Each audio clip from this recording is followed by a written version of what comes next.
mensuration, important 1 mark question. Write the formula for the curved surface area of cone. Curved surface area of cone க்கு formula curved surface area வை shortcut CSA pi r L. இந்த L வந்து கொடுக்க மாட்டாங்க, ஒரு சில நேரம் தான். இந்த Lனா என்னதுன்னா ஸ்லாண்டிங் ஹைட்டு, ஜென்ரலாக ஹைட்டை தான் கொடுப்பாங்க. நம்ம ஸ்லாண்டிங் ஹைட்டு கண்டுபிடிச்சிக்கணும், அதுக்கு ஒரு ஃபார்முலா இருக்கு. L equal to square root of r square plus h square. Next, write the formula for the total surface area of sphere. அப்போ total surface area of sphere equal to 4 pi r square. இது find out பண்ணுறதுக்கு radius மட்டும் கொடுப்பாங்க, just இந்த இடத்துல நம்ம substitute பண்ணால் போதும். Next, define frustum of a cone. இதை எப்படி டிஃபைன் பண்ணோம்? ஃப்ரஸ்ட்ரம்னா என்னன்னா, ஒரு கோன் இப்படி இன்வெர்டட் கோன் இருக்கு, இந்த கோனை இப்படி கட் பண்ணிட்டோம், கட் பண்ணி இதை அவுட் பண்ணிட்டோம், இதை எடுத்துட்டோம். அப்போ ரிமைனிங் இருக்குல்ல, இந்த ஷேப்பு பேர் தான் ஃப்ரஸ்ட்ரம். இதை தான் இப்போ நம்ம டிஃபைன் பண்ண போகிறோம். ஓகே, அப்போது எ ஃப்ரஸ்ட்ரம் is defined as the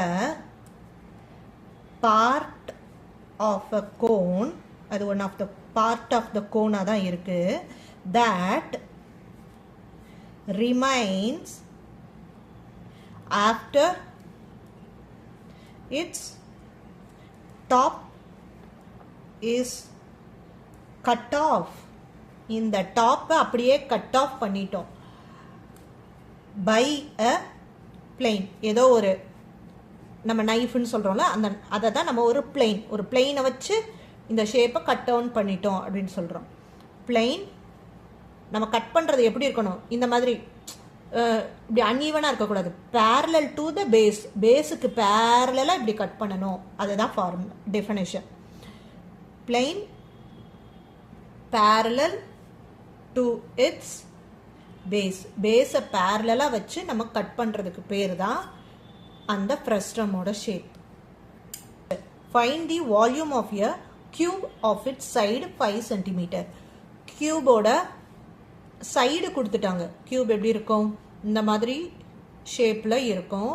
இதோட side, all sides are equal தான். அப்போ அந்த சைடை கொடுத்துட்டாங்க. நம்ம ஃபைண்ட் தி வால்யூம். அப்போ volume of the cube is a cube.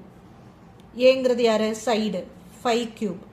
That means 5 × 5 × 5. இப்போ 5 5s are 25. 25 5s are 125. வால்யூமுக்கு எப்பவுமே யூனிட் கியூப்ல போடணும். So centimetre cube.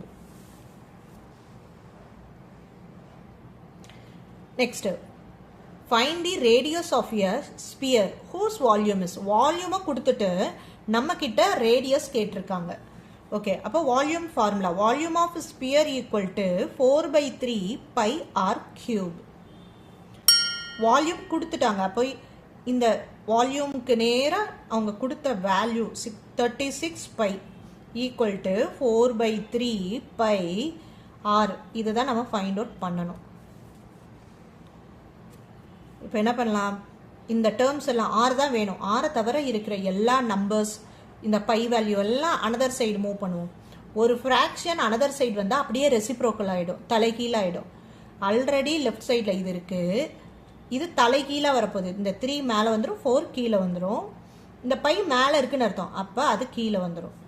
Equal to r cube. இந்த பை கேன்சல் ஆகிடும். 1 4 9 4s are 36. இப்போ remaining value 9 3 equal to r cube.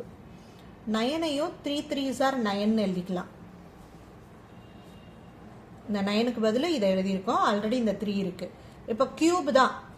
அப்போ r equal to cube root of இந்த term. Cube ரூட்டுக்கு மீனிங் என்னது? 3 சேம் வேல்யூக்கு பதில் ஒரு வேல்யூவை வெளியில் எடுக்கலாம். அப்போ இங்கே 3 வேல்யூஸ் இருக்கு, அதை வெளியில் எடுத்துட்டோம். அப்போ root cube root of this is 3. அப்போ நம்ம ரேடியஸ் ஆன்சர் 3. யூனிட் என்ன போடணும்? சென்டிமீட்டர். கொஸ்டினில் சென்டிமீட்டருங்கிறது யூஸ் பண்ணனால நம்ம ஆன்சர் ரேடியஸ் வந்து சென்டிமீட்டர்னு போட்டிருக்கோம். இதெல்லாம் தான் இம்பார்ட்டன்ட் 1 மார்க் கொஸ்டின். ஓகே, இந்த வீடியோவில் மென்சுரேஷன் 1 வேர்ட்ஸ் பார்த்துருக்கோம். அப்கமிங் வீடியோஸில் 2 மார்க் 5 மார்க் கொஸ்டின்ஸ்லாம் பார்க்க போகிறோம். ஸோ இந்த சேனலை சப்ஸ்கிரைப் பண்ணி ஃபாலோ பண்ணிக்கோங்க. தேங்க்யூ.